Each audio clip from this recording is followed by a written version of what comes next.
Si tu cherches toujours à comprendre comment ça va se passer, comment je vais trouver cet argent, comment, tu vas échouer.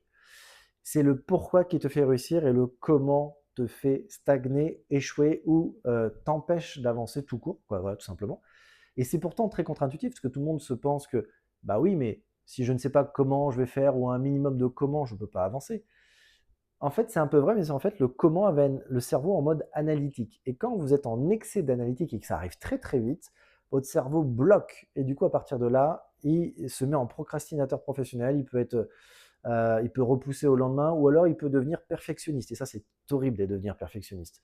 Parce que le perfectionniste s'arrêtera tant que c'est pas parfait comme il le souhaite.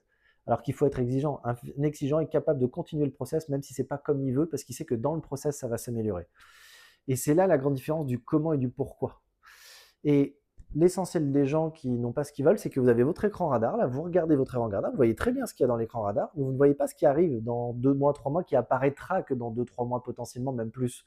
Parce que vous ne voyez que ce qui est visible. Et vous savez quoi? Comme un iceberg, la plus grande partie est invisible. C'est pour ça qu'il faut travailler son pourquoi. J'adore l'adage en plus, si vous ne vous levez pas pour un pourquoi, vous tomberez pour n'importe quoi. J'adore cet adage.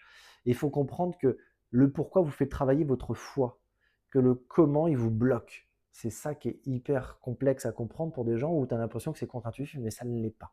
Donc travaillez bien votre pourquoi, votre comment, comprenez les choses un minimum pour lancer des actions massives dans un laps de temps court. Le succès aime la vitesse, mais vous ne faites pas piéger par le comment. Et comment je vais faire? Et je sais, vous savez, des gens en mentoring, que j'en ai plein, j'en ai des centaines, des gens dans la communauté privée. Mais le plus dur pour moi, c'est de les enlever de ce comment. Mais comment je vais faire? Mais attends, je ne peux pas faire ça, j'ai pas l'argent sur mon compte. Mais comment je vais faire pour aller là-bas alors que c'est compliqué? Mais quand je vais faire ce que j'ai mal partout, je ne peux pas marcher. Comment? C'est pourquoi tu veux y aller. Et vous savez quoi? Moi, j'ai vu des gens qui avaient tout contre eux, mais ils savaient pourquoi ils le faisaient, et ils le faisaient alors que d'autres personnes ne le faisaient pas, alors qu'ils avaient 10 fois plus de moyens. Donc, c'est le pourquoi qui compte. Donc, travaillez votre pourquoi. Donc, si tout ça vous intéresse, il y a une communauté privée où je fais 8 lives par mois. Donc, le lien est dans le profil. S'il n'y est pas, demandez-le moi. Je crois qu'Instagram bloque mes liens, mais au cas où, vous vérifiez. Ça vous permet d'avoir le lundi 20h où je vais beaucoup plus loin sur les sujets où je ne serai pas censuré parce que je suis obligé de faire des choses plutôt cool ou soft sur mes réseaux sociaux parce que sinon ils me bloquent régulièrement les vidéos. Le mardi, on fait des exercices ensemble. Et ça, tous les lives et tous les replays sont accessibles à ceux qui rentrent dans la communauté depuis le début.